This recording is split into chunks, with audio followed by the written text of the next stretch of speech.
తిరస్కారం అనేది ఎందుకు వస్తుంది అని అంటే, జీవమార్గము సత్య మార్గములో నువ్వు నడుస్తున్నప్పుడు నీతో పాటు కూడా అందరూ జీవమార్గములో నడవాలని నువ్వు అనుకున్నప్పుడు, నీ పిల్లల్ని, నీ కుటుంబాన్ని, నీ ఇరుగు పొరుగు వారిని అందరిని కూడా ఆ మార్గంలో నడిపించేందుకు ప్రయత్నం చేస్తావు.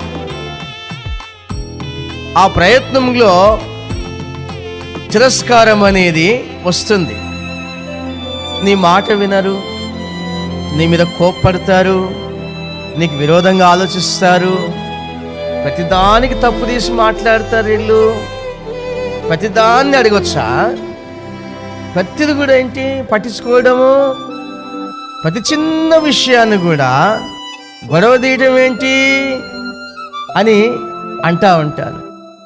ఏదైనా పెద్దది సమస్య వచ్చినప్పుడు మాట్లాడితే మేము ఊరుకుంటాం, కానీ ప్రతిదానికి ఈ విధంగా ఉండాలి, ఆ విధంగా ఉండాలి, ఇలా చేయడం మంచిది కాదు, అలా చేయడం మంచిది కాదు అని ఊరికి మందలించడం ఏంటి? నస పెట్టడం, నస.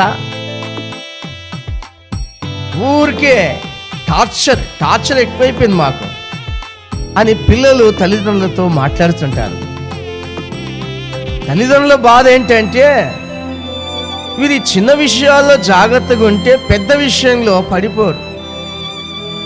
సమస్య చిన్నగున్నప్పుడే దాన్ని బాగు చేసుకోవడం మంచిది.